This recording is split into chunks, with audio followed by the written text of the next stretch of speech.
Good evening, folks, and welcome to another edition of An Hour with Bob. And smiling face and all, here we are 2 days after the snowstorm of a decade, maybe.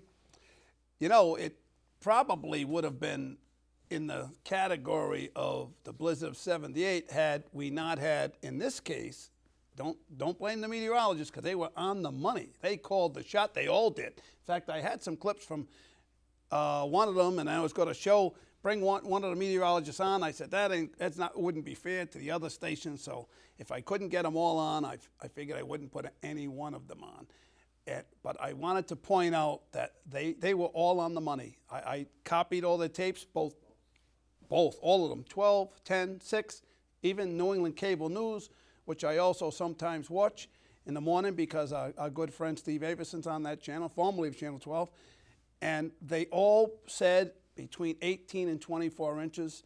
I thought they were just scaring us, which has happened so many times in the past, but they were on the money. I had snow in my drifts up to 4 feet, and the bulk of the snow was in the 2-foot range. So we got a lot of snow, but because there was a lot of pre-treating going on, and I guess maybe they had some money this time because we hadn't had the snow budget wasn't depleted, so they had a little money left.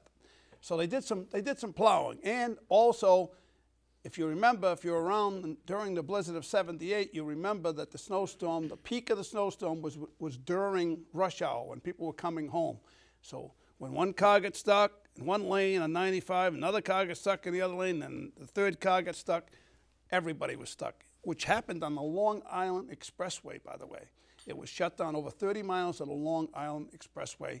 Just got opened up today, and only because of heavy front-end loaders and all big, heavy equipment. They were picking cars up, just like we did during the blizzard of 78. I was the guide in a giant front-end loader with a driver from Buffalo, New York, when he got the order to open up a lane on Route 95 by Governor Gary at the time. And we were picking up cars. It could have been an old Bomber. It could have been a $100,000 Mercedes. He was picking them up and just tossing them to the side, all the way down 95.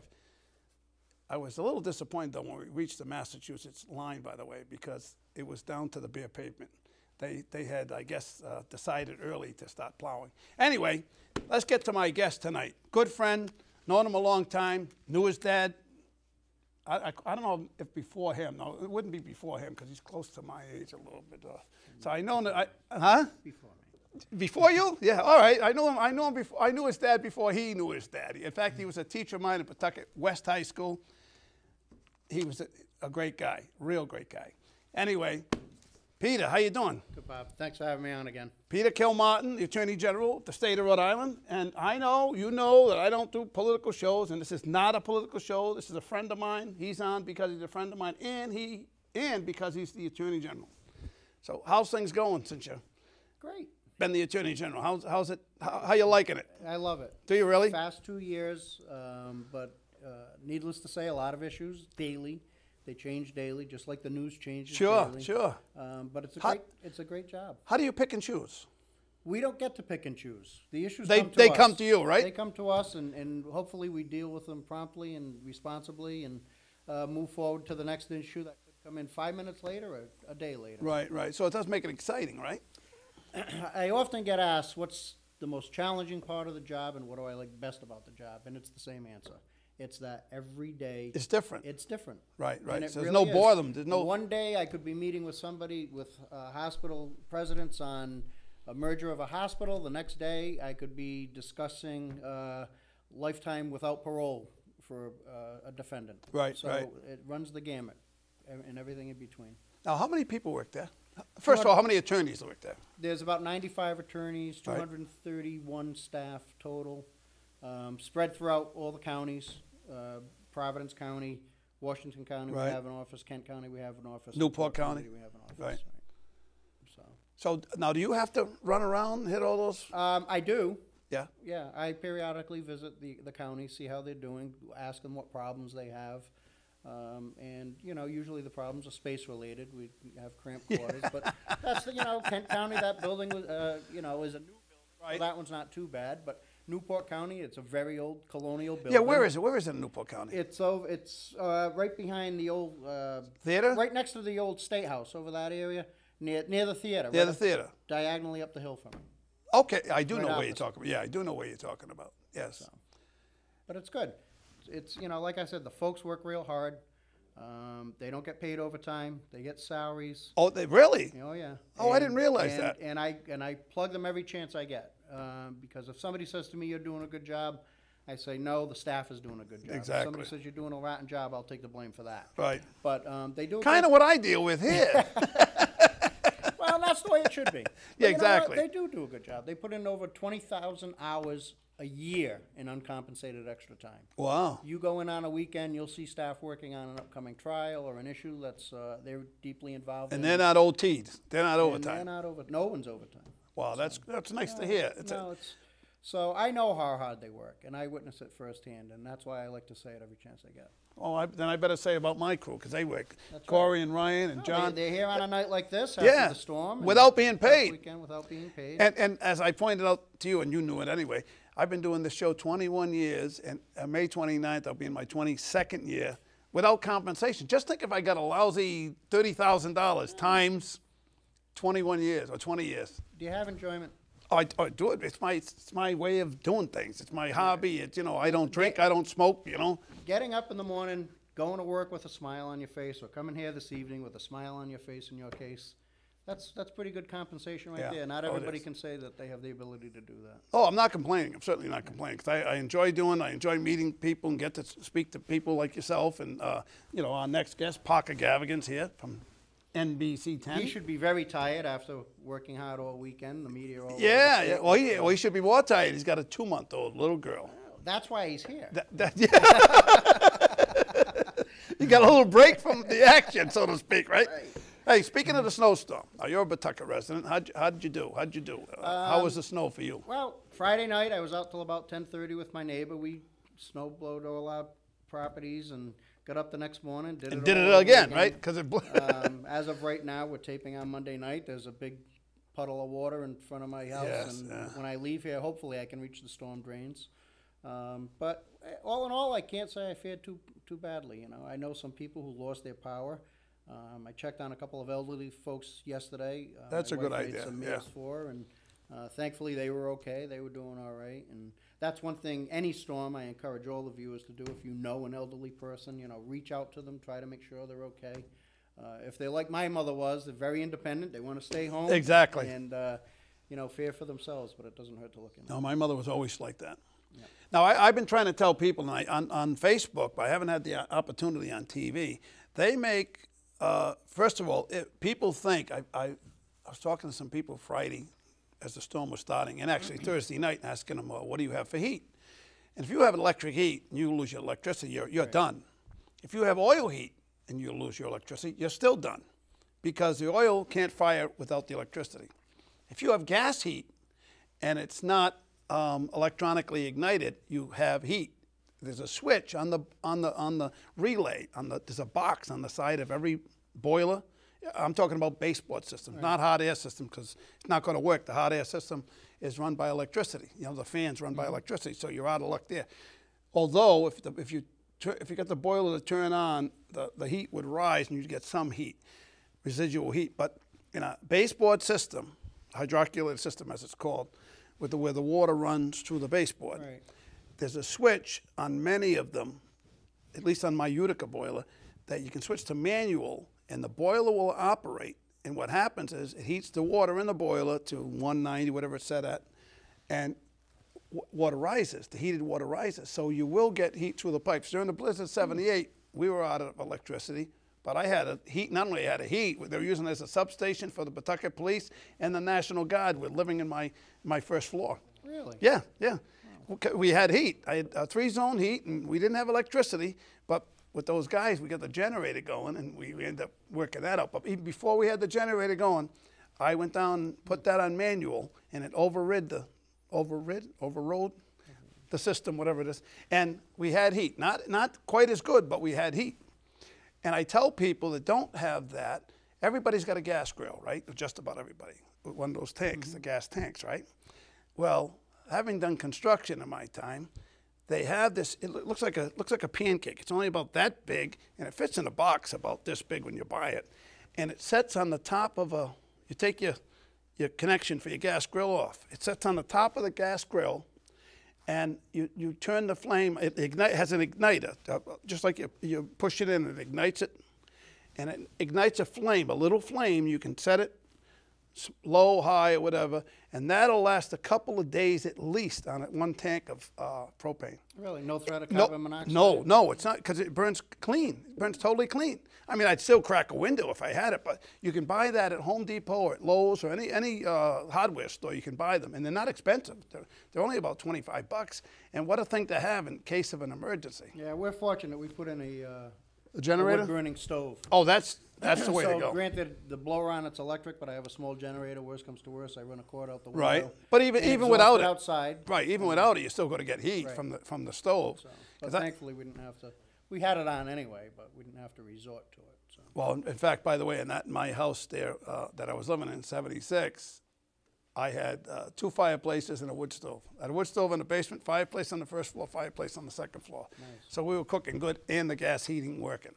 But I feel so bad. There are still, I don't know, 80,000 people without electricity. I know there are still people without electricity, but I think and I hope that with all the heads up, you mentioned it in your opening, it's not like '78 in that storm, I think, really caught people by surprise. Oh, everybody. So thankfully, we were prepping for days, and I think most people prepped for days. Right.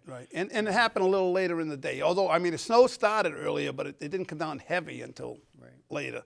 But it did kind of duplicate it in the sense that it was high wind. Oh, yeah. And people at the coast got hit pretty good, too.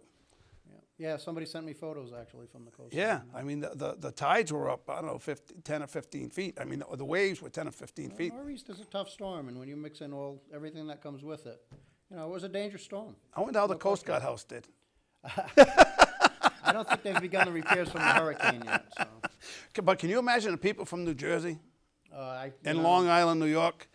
They still are nowhere near recovered from their storm. They had on the news the other day Sam Azzanaro, who happens to be a rep from Westerly, just moving back into his house from the hurricane. Right.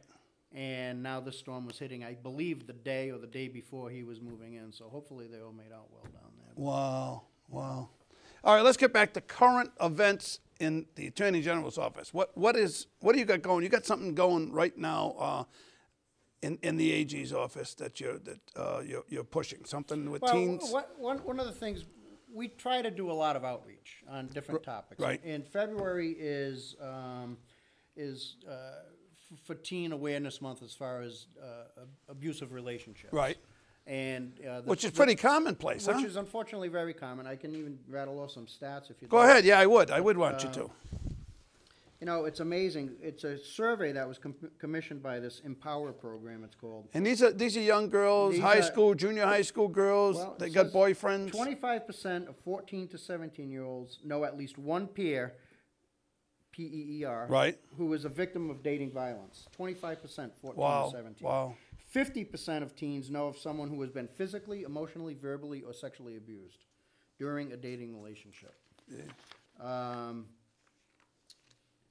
33% of teens who were in an abusive relationship told someone about the abuse.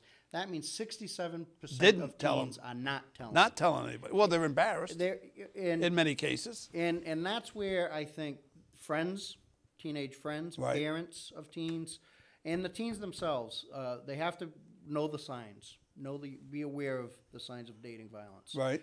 Controlled behavior, isolation from friends, constant put downs. Right. Constant texting. Where are you now? Where are you now? What are you doing now? Or calling. Calls, exactly. Same thing. Or a bruise here and there. A bruise here or there. All those controlling signs and symbols. A drop in grades. Another sign. Right. So these are all the things that friends can look out for, parents can look out for, and hopefully the teen themselves will recognize. So we're trying to reach out, raise awareness for the month of February. We have some great organizations in the state of Rhode Island. We have Katie Brown, which... what's that? What's Katie Brown? Katie Brown is an organization. They go out and they actually teach a class. I've sat in the class for over an hour in a high school where they teach about the signs of teen violence and dating problems. The Lindsay Ann Burke Foundation. Where are they based out of? They're Rhode Island based also. Lindsay was tragically killed by a boyfriend, an ex-boyfriend that she was trying to Get away from, yes. And so her folks turned That's that into scary. a I positive. can't even imagine having a young daughter and I'd kill the guy. Well, I wouldn't kill him. Might hurt him a lot. But as a family member, that's what you feel. Right. You know, that's a natural feeling because, you know, you want justice for your child. Thankfully, justice in this case was, you know, long prison sentences. But what we're trying to do is get teens to reach out, to give them a hotline to call. They can contact online either Katie Brown, or they can contact the Lindsay Ann Burke Foundation online. They can call the domestic violence hotline. They can call my office. We will gladly guide them. Right. So that's kind of one of the initiatives. But we do a lot of initiatives with kids because we want to, you know, it's such an age. We were all there once. You know, they get emotional. You know, there are lifestyle changes going on, body changes Body going changes, on. yes. And so they're growing sometimes faster than the maturity level will take them. And so we try to reach out to them. One thing I'm doing right now on a teen-related topic is I'm going into many high schools. We've done at least 13 or 14 now about texting while driving. There's a great video. Oh my God! I love that. I love the. Not to stop you there, but while it's on my mind, I saw a great commercial about texting while driving. One girl, they showed the mother held up the text, her last text before she got killed. Yeah, and unfortunately, that's probably part of the video that we show in the high schools. And I will say, there isn't a high school we've been in yet where you can't hear a pin drop by those students watching that video and seeing the consequences, the real life consequences. These aren't actors. These are true tragic stories of the consequences of texting while driving. And one of the things I say to them after the video is, they all have something, or they all had something in common with me, with you, and everybody else. It's one of those situations where you think, it can't happen to me. And unfortunately it can. Just like the teen violence and teen dating violence. It can happen, and we have to be vigilant on it. And by the way, it's not only kids texting while driving. Oh, no. If you remember, don't you? You must have handled the case. I think it was in Bristol. I think it was a contractor. He was texting while he was driving, and he went off the road. Two young girls were walking on the sidewalk, and he ran them right over. He killed one of them. I don't know how many. It was before you were in office, though. But it was probably about 4 years ago, 3 or 4 years ago. They say that if you text for 5 seconds, you take your hands off the wheel, you count it down, at 55 miles an hour, it's traveling the length of a football field. Oh, of course, easily. I would have thought more. You're a car guy. I would have thought more than 55 miles an hour. My God. Yeah. For 5 seconds? It's very frightening. Yes. It really is. So. I mean, a Corvette, as we'll show a clip later, can go 0 to 60 in less than 4 seconds. Right? So think about it, how far you can go in 5 seconds. 5 seconds. A car, yeah, it is frightening when one stops to think about it. And Virginia Tech did a study back in, I think it was 2009. You're 23 times more likely to get into a car accident texting while driving. Wow. And I know you've been a big advocate of not on the phone. Cell phones. Yeah. Even when you were a Pawtucket policeman. Geez, that goes back to the late 90s. Yeah. That's how far I've been on that. Exactly. You were the first guy I knew to be talking about that. Yeah, and I, you know, everybody said, well, give it time, we'll see. But, you know, in my days as a police officer, I was working a big construction site with a backhoe there and everything on Division Street over by Pierce Chevrolet. And somebody on a cell phone didn't even see all of that and almost hit me. And that was back in the late 90s. And that's when I knew firsthand that we had a problem. And that's before everyone had cell phones. You know, they weren't as commonplace as today. We were talking earlier. I have 2 on me. You know, yes. You know, I'm telling you, I said if I was married, I would dunk it in the water because it was tough enough having to hear, where have you been when you get home, rather than having them knowing where you are all the time. Now they get GPS on all the phones. But I'll tell you, they're a great help for work. They really are. You know, we are, as an office, we are in touch 24/7. If, you know, Lord forbid an incident happen after normal work hours, if you can call it normal work hours. And I thought that was amazing, you telling me that they don't get overtime. None of your crew gets overtime. Oh, and even during the blizzard, we have, people still get arrested, and we will still go out and do violations with them in the police stations and so forth. Thankfully, there weren't that many during the blizzard. It was very minimal. Right. Well, weren't many people out. No, and but we still had people available. So.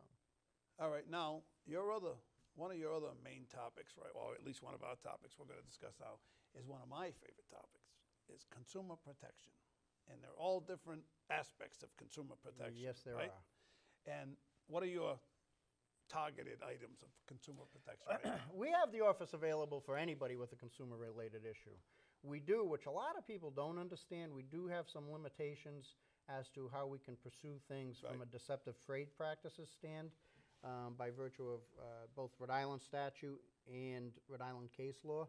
But that being said, I don't want to burden the public with, well, what can we go to the AG for? What can't we go to the AG for?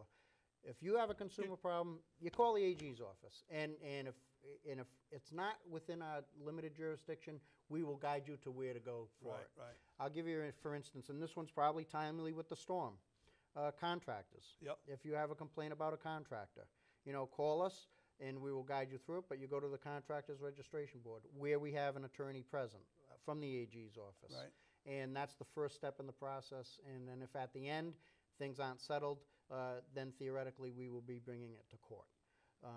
So there are sometimes steps before we can actually bring someone into the courthouse to hopefully get it resolved. Right. But call us up and we'll guide you through those steps.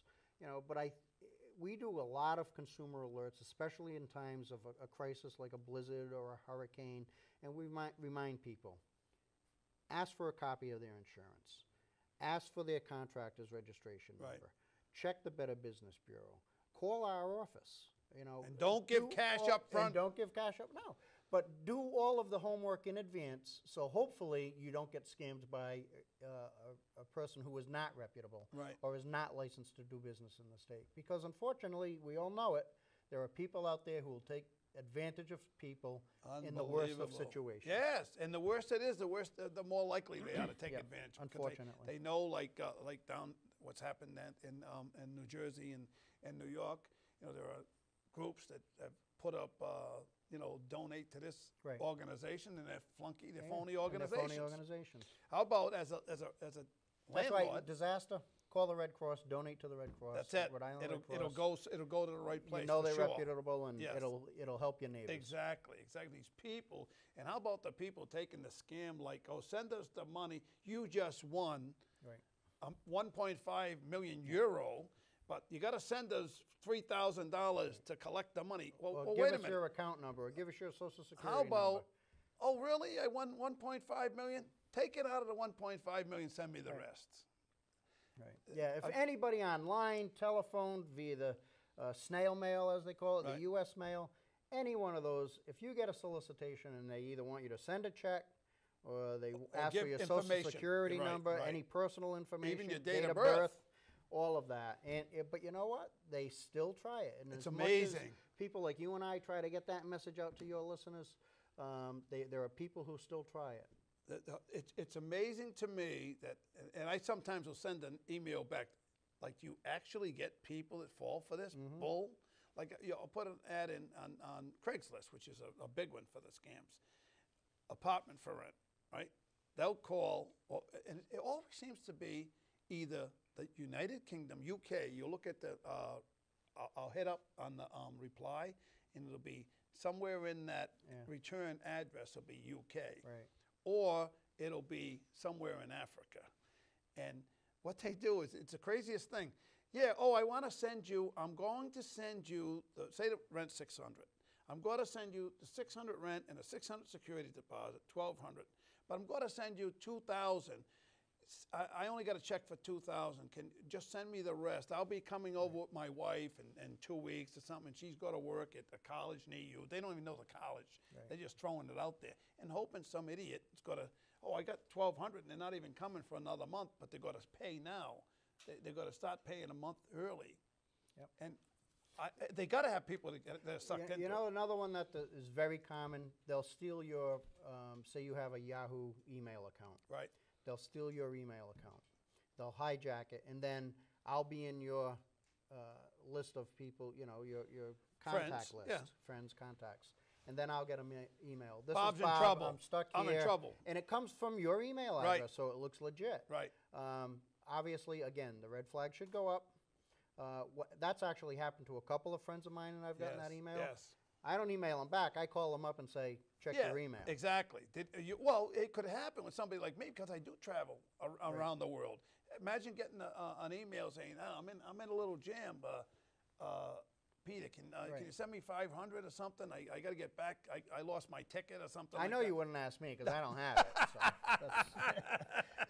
So But the other one, another one is they'll send you, they'll tell you that they want to buy whatever you're selling, and they're going to give you extra money. And the same thing, and they send it a certified check. How is it that the banks will accept that check? They'll cash that check, but 4, 5, 6, 8, 10 days later, they'll be calling you. And they'll tell you the check's no good. Because it's a forged check, and by all accounts, it looks real. Yes. Until it gets through the system. By that time, they have their cash and they've run. So you got to be you got to be on top of yourself. it. You got to be vigilant. And if you do accept something like that, folks, you accept the check. Don't give them their money. Wait 10 days until you're absolutely for certain that check is good. Probably 98% sure. It's not going to be good. The old saying, if it looks too good to be true. It probably isn't. Yes. Yeah. Back to, first of all, what's the phone number they should call? We've said it twice. We haven't said the phone number. 274-4400. Just ask for the consumer division. They'll switch it right there. 274-4400. Right. Great group of people. They work real hard. In fact, you know what's nice? You know, I mentioned how hard the folks work in the office. I often get thank you notes from people that. Well, that's important. That's nice. Yeah, it is nice. Yeah. It's very nice. How's Monica in person? She's great. She's great. Yep, she's been nice with the email. We've been going back and forth with the email. She's really good. She's. I couldn't ask for a better person to help me out outside my All right, now price gouging by the contractors. Even some of these flunkies, even in the summertime, especially in the summertime, they're going around telling, especially old folks. I'll do your driveway, dress it up or something, repatch it, refix it for X amount of dollars. And all they do is put a little of that sealer on it. And they'll grab them for $500 or $1,000 or whatever. And the roof, same thing. Same thing. If you've been scammed or you've been overcharged or contact us. We'll guide you through the contractors registration board. It's probably the #1 complaint. It's too bad because there are plenty of good, honest people out there willing to do the work. But it's these fly-by-nights that come in, or these folks, like I said, who take advantage of a disaster situation, who ruin it for all the rest of them. So, make sure that they have that license, that they have the insurance. Check the Better Business Bureau, like I said, and protect yourself. Just yesterday, one of my favorites is they had a segment on 60 Minutes about these credit bureaus, the 3 credit bureaus, that they found out, they tested it, and they found out that they were on one of the reporters was on the phone over 15 minutes with a guy trying to get some information on, he pulled up a phony credit card, phony name, or whatever, trying to get something fixed on it that, I didn't make that charge, I didn't do that thing. And he found out the guy he was talking to was from India, first of all. And he got nowhere with them. They told him, they directed him back to their website, which did nothing for him either. And they found out that the consumer, those credit reporting agencies just don't do the job. They're not doing the job they're paid for. Their job is to just upsell you into something else. And do you know that free credit, that's what I hate, that famous 4-letter word begins with an F, but ends with an E, free. It is not free. 99% of the time you see something that says free, run, don't walk, because it's the old bait and switch. Yeah, it is not free. The best one is freecreditreport.com, would have the guy singing and all that stuff. That's not free. That is not free. They try to sell you this program to check your credit for $19.95 a month, which is ridiculous. Yeah, it is ridiculous. And then you're entitled to 3, I believe it's 3 free credit reports. Yeah, one of each, yes. And how you get it is not freecreditreport.com. It's the annualcreditreport.com. That's the one you get it. And the ideal scenario is the way you said it. You get one from I can't think of the names of the credit report companies. Equifax, I believe. Right. Well, anyway, the three of them, one begins with a T. You send it for one of them, and 4 months later you send for the other one, and 4 months later you send for the third one, because you're entitled to one credit report a year, but you got to go to annualcreditreport.com. Annualcreditreport.com. That's the one you get the free reports, but don't ask for all three of them, which most people do, and then they're all done for the year. Now, if they want another one, they got to pay for it. But if you go to one of them, and then 4 months later go to another one, and then 4 months later go to the third one, that's the smart way to do it. Right. And then it costs you nothing. But I did. I checked it out just for the heck of it. I went to the freecreditreport.com, and they try to hustle you with these, like I said, up to $19.95. Do you know I got them down to $2.95? I kept on saying, no, I don't want it, I don't need it, I don't have it, I can't afford it. Well, we'll give you the same program for $9.95. No, I don't want it, Cut them down to $2.95.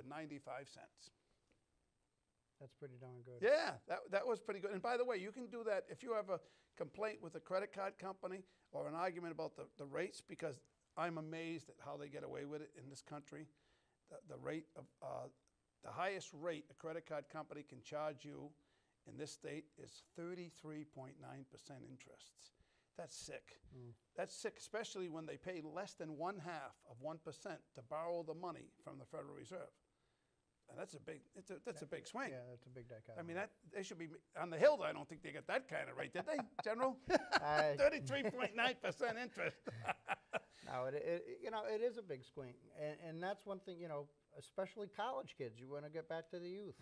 They prey on college kids. They shouldn't give them a credit card. And they got no job. Why should they have a credit card? And now daddy ends up getting stuck for it, or mom ends up getting stuck for the card in many cases, or the kid ends up with bad credit because of it. They shouldn't have the credit card in a card. Even a $500 limit, they shouldn't have it. So that's one thing parents should look out, college kids should look out for. Don't buy into it. I think when I was in college, I had one credit card. It was Apex, and that was really? Yeah. Well, Apex was a good store back in the day. You know what I get? You look on TV, and I actually freeze frame it just to show it. You see these ads for a car, new car, $99.99 a month for a brand new car. Oh my God, that's a great deal, right? Brand new, whatever it is, a Nissan, a Toyota, whatever it is. But in very small print at the bottom, and very fast, it runs through. So I have to freeze frame it to stop it and catch it. And it says, yeah, it's $99.99 for the first 3 months. Then after that, it goes to $299 a month. Plus, you got to pay $2,799 down payment. You got to pay acquisition fee of $595. Plus, you got to pay destination charges and dealer prep. By the time you're done, it's $4,500 up front, and it's $299 a month. I haven't seen that ad, but that doesn't surprise. That's one thing I got to say that's nice about the National Association of Attorneys General. We actually discuss these amongst ourselves and have done multi-state lawsuits for that type of deceptive advertising. We've gone after pharmaceutical companies who have said one drug does X when really it's approved for Y by the FDA. Right. And so that's something, and that's where there's a strength in numbers with all of us, because for one state to go it alone would cost a lot of money. We would be inundated with paperwork by and whatever if the you're company lost, you'd was. have everybody all over you, right?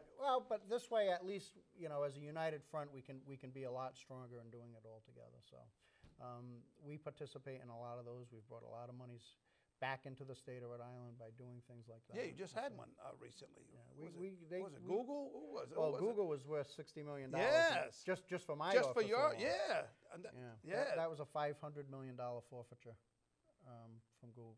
What was that all about? That had to do with actually prescription drugs. Every time you clicked on the little prescription drug, the ads that they have, right. Google would make money, and it had to do with drugs from Canada, and they were illegal drugs, and they were profiting from it, and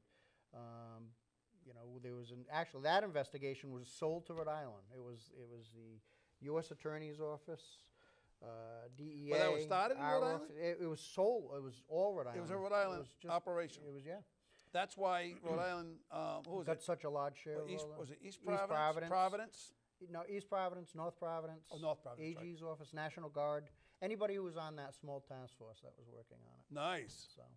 Nice. That was a nice catch, huh? Yeah, well, it's one of those things, you know, I've seen a lot of forfeitures come over the course of the past 25 or 30 years. Right.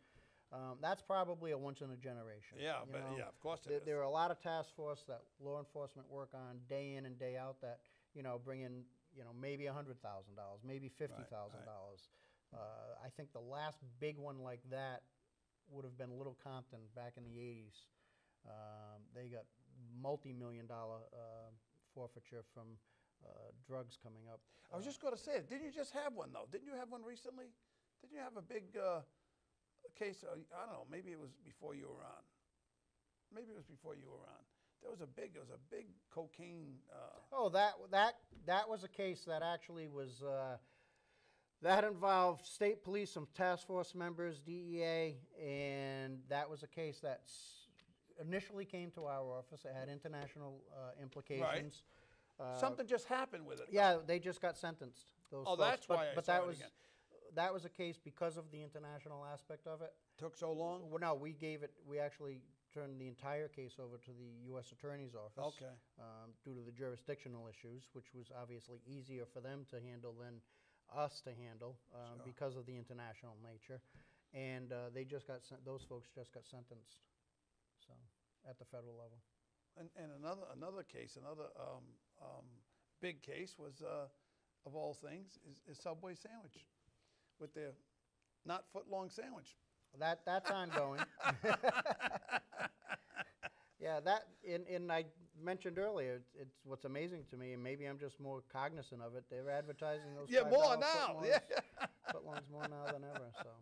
So the foot-long sandwich is 11 inches long instead of a foot-long sandwich. Yeah. That's the allegation. Well, I know you got to head out. All right. Well, it's a pleasure to be here, and thank you for your time and your viewers for their time. I appreciate it. Again, give us the phone number. 401-274-4400. Just ask for the Consumer Division, and they will answer the phone. All right. Well, hang on one second. We got a clip. You got a clip for me? Corvette, yes. Corvette clip. You want to see? Oh, you see the new Corvette? Only in pictures. The 2013 Corvette, 0 to 60 in less than 4 seconds. At top speed, 190 miles an hour. Better not be doing that in front of the I was just state going to police. say that. Yeah, 190 miles an hour. Well, the only thing is it won't catch them. 190 miles an hour top speed. Where are you going to use that? The Salt Flats out west. Yeah, or as I said, the Queens Way, the Right. Trans-Canadian Highway. I don't know that you can go that fast, but they seem to drive that fast on that. They say the Autobahn in Germany. Well, I that's don't what know. it is. I call this the North American Autobahn. That's what it reminds me of. I mean, it's at times it's 8 lanes wide, dead straight. There's absolutely no curves in it, and you can haul on that road. I mean, that actually scared me years ago the first time I was on that road. I have no need to go 190 miles an hour. No. The fastest I've ever been, I think, was 155. It broke the speedometer at 150. It needled. And that statute of limitations is up. Yeah, that's okay. I can say that now, right? You got that clip? Run it. And thank you, General. Thanks for stopping by you. again. 53 Chevrolet Corvette is a veteran of the classic sports car's very first model year. Now, 60 years later, there's a new Corvette on the block. Now Lee Cowan has taken it for a spin. Ignition. Liftoff. When Alan Shepard blasted off from Cape Canaveral in 1961, he left behind his other rocket ship, a Chevy Corvette. He owned a few of them over the years. Several astronauts did, in fact. Images that forever linked the Corvette to real adrenaline junkies. It moves now to the test car garage, where... But it was 1963 when the Corvette turned into something truly special. The newly unveiled Stingray. A car worthy of its sports car designation. It became an instant classic, and still is today. And now, a half a century later, Chevy is taking a very bold leap, bringing the hallowed Stingray back. Here comes the best Corvette ever. Unleashed in Detroit last week, General Motors is hoping the new Stingray will put America's oldest auto nameplate back in the winner's circle. It's lower, wider, it's faster, and it's got an attitude. It's like a fire-breathing monster. It looks like it. As the editor of Automobile Magazine, Jean Jennings has seen Corvettes come and go. But this time, she says, GM is sending a message. It still has the wherewithal to make a dream car. A two-seat sports car that costs a lot of money and delivers, I mean, a huge whack of fun. That's how you say it, though? Is this huge whack of fun? That car is a huge whack of fun. What else is it? It's a two-seat car with a giant motor right between your legs. Bah, I'm out of here. Its V8 cranks out 450 horsepower, but it's hardly a gas guzzler. It can shut down half those cylinders for better fuel economy. And the interior now looks and feels much more like its European competitors. Pretty much anything that you can hear, feel, or touch, you can pretty much customize it all. Taj Jukter is the Corvette's chief engineer, and this is his baby. And it's the only one. So you're the first outside person, am I really, to sit in one of these? So he was understandably a little nervous about taking us on its first ride. It just feels... I don't even know how to describe it. It'll do 0 to 60 in less than 4 seconds. Top speed, upwards of 190 miles an hour. There's no doubt in my mind that we'll be fully competitive with pretty much any other car. Porsche, Ferrari, you name it. Yeah. So if you had one word to describe this new vet, what do you think it would be? I think wow. Tom Peters is the head of Corvette design, in charge of sculpting the body to make it fast and functional. This probably might have taken as much creative energy as doing a whole body side. Just this little curve. Just this little section through here, yes. Not all Corvette purists, though, like the redesign. Some mourn the loss of those signature round taillights. Others worry that it looks a little bit too much like a Dodge Viper.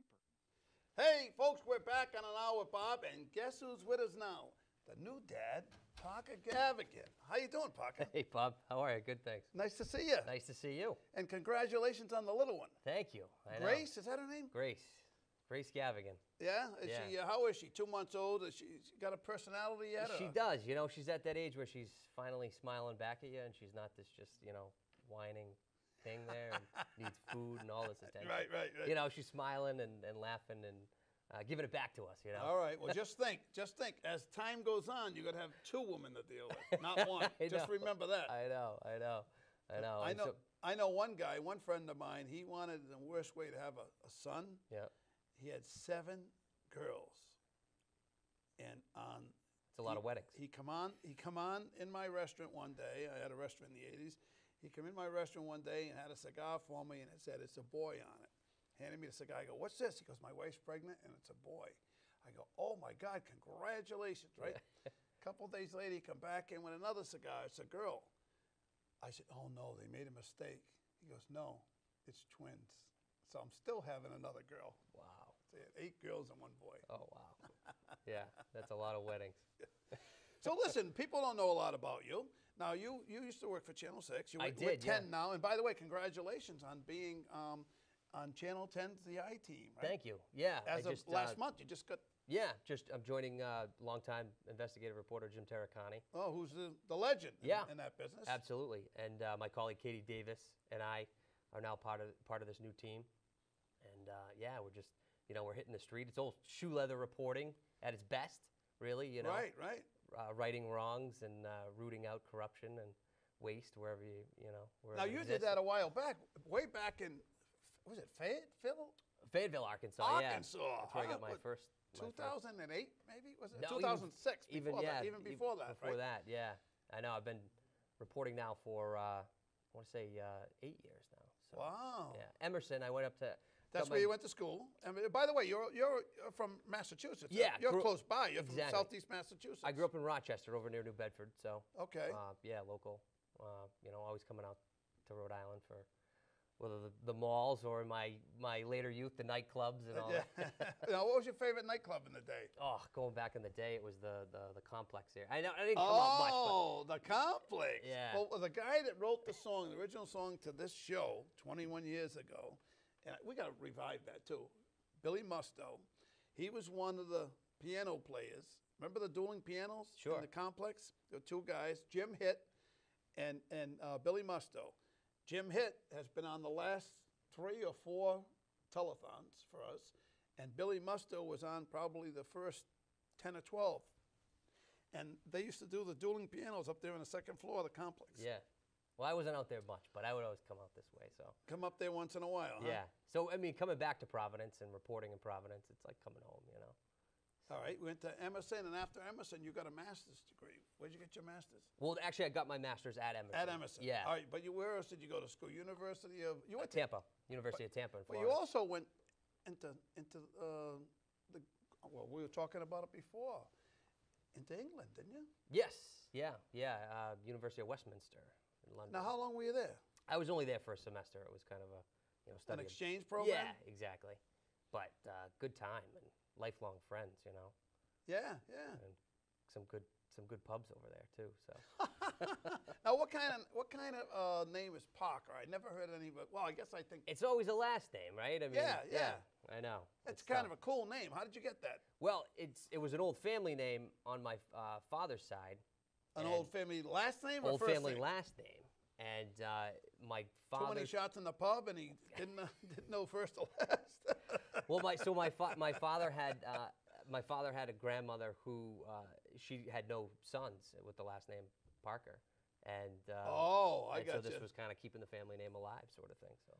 Oh wow, Yeah. That's interesting. Yeah.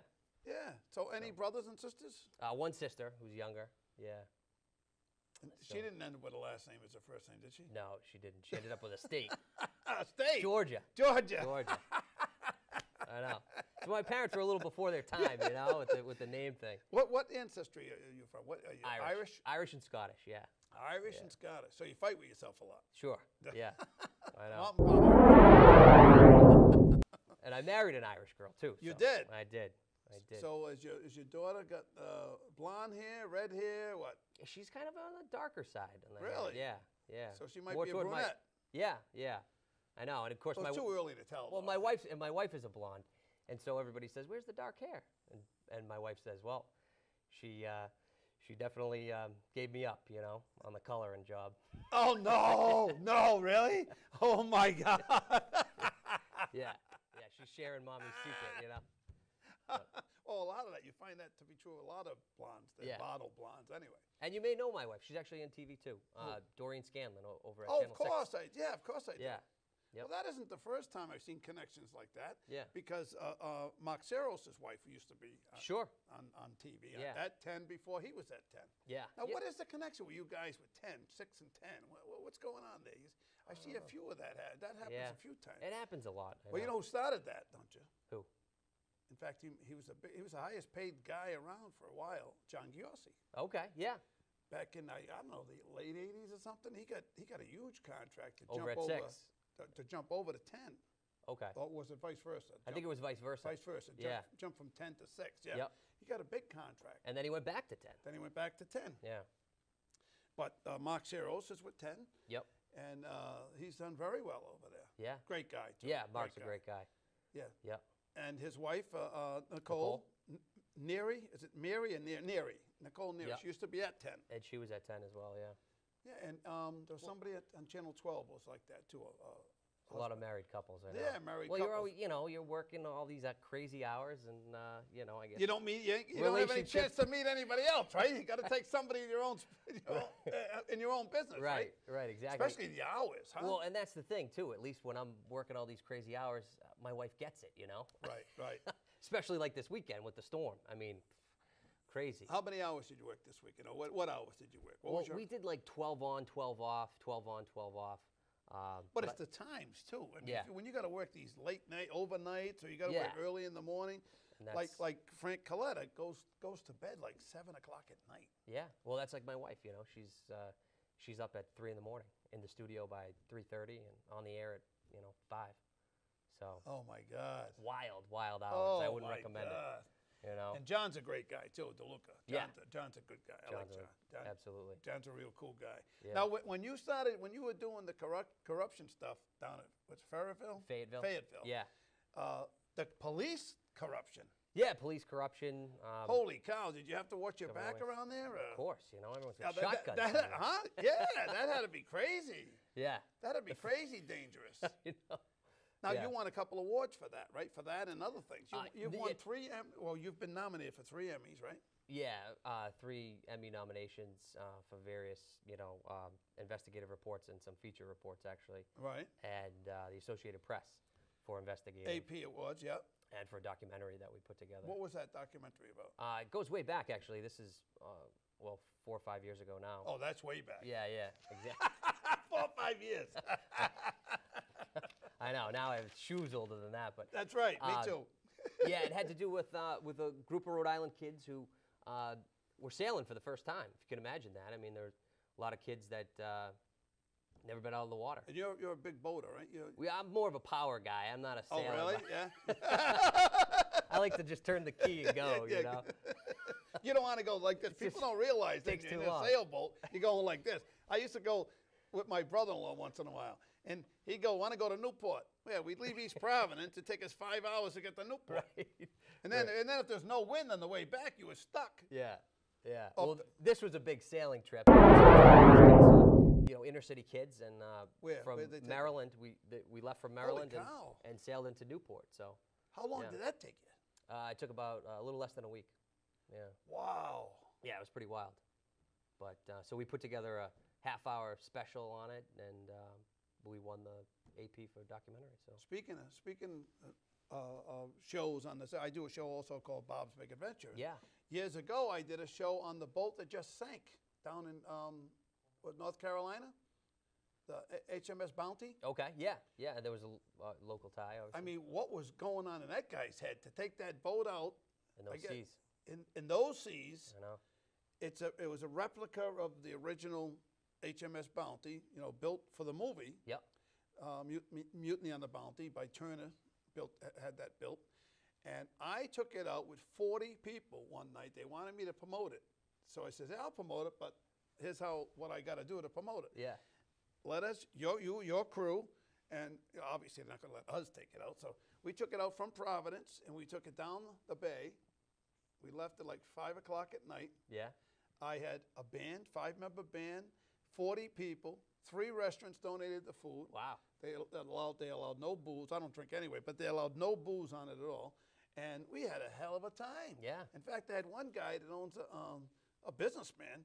He climbed up on the tallest mast with my big camera at the time. Was a SVHS camera up at the top of the mast and videotaped me for the opening. This guy was Gary Rinaldi. You sure there were no drinks on there? I think he might have had a few or something. He had something because he had guts, I'll tell you that. Yeah. But we went right down the bay, and then I see it on the, I was saddened when I saw that on the news that thing sunk. I said, what was this guy thinking? What is he taking that? It's an old schooner, I guess. Schooner, I guess it was called. To take that out this time of year, I mean, it's crazy. Or during a hurricane. Yeah. Right? That's what it was, basically. It's wild. I don't know. So what do you got going on now? You got anything good you can tell me about? Any good reporting? Well, we've always got some good stuff. How do you decide what you're going to investigate? It's not always our decision. I mean, we get stuff. It used to be the phone calls. We get tips. Now it's email. Right. A lot of people email us in, which is great because instead of that late night phone call, which is a rant, now people are actually typing up. Plus, something. You got accountability. Right. So we get a lot of tips. I mean, that's and people that we know in the community, and just making contacts, and you kind of get all these coming at you, and you kind of sifting and sorting and figuring out what's a good story and what's not. But it could take time. I mean, you could work on a story for a week and figure out that it's not necessarily a story. Right. You know. Right. So it can be tough. A lot of time goes into these. You see 2 minutes on the air, and it might have taken 2 months. Yeah. 2 months? Yeah. Wow. Especially if you're working on an investigation, and we're out there surveilling somebody and looking at them, maybe, a government worker that shouldn't, shouldn't be out. Shouldn't be sleeping or whatever, or shouldn't be working on his own house. Exactly. Using but didn't the guy just got nailed a year or two ago? Some guy got nailed for using equipment on his own property, took it home, and then they had to reinstate him and pay him all the money back. Yeah, I know. That's sad how the unions are so strong in that case. I mean, the guy's caught dead to right. Yep. That shouldn't be able to flip that over, and it's almost like they rewarded the guy. He had a huge vacation. Yeah. He got paid. He didn't work. Well, that's the thing. The money that's spent in a lot of these cases. I just came off of a couple of stories that having to deal with police officers that got charged and are now off the job, staying at home for 10 to 12 months paid. Well, that happened in Pawtucket, by the way, recently. Yeah. That just happened in Pawtucket. They fired a cop for, I don't know, indecent exposure or something like that. Yeah. And that's what he did, right? Yeah. And coincidentally, that same story, one of those officers was involved with a story that I broke at Channel 6 a few years back, where he was sleeping on the I knew job. you were going to say that. Yeah. I knew you were going to say that. Yeah. I remember that story. Yeah. Same officer who was snoozing in that cruiser. Just was involved in that case as well. Right. Didn't somebody walk up to the car and they found him sleeping? Saw these two cops sleeping. Saw these two officers sleeping, got right up to the cruiser. I mean, these guys were all cold. But this guy, he thought that they might have died. So so he got close right up to the cruiser window and saw with that the they cell phone, right? Saw that they were a cell phone video. Yeah, saw that they were breathing. So at that point he was like, "Well, look, I'm going to take a photo of this and photo of the license plate and." But I mean, they didn't wake up even then? No.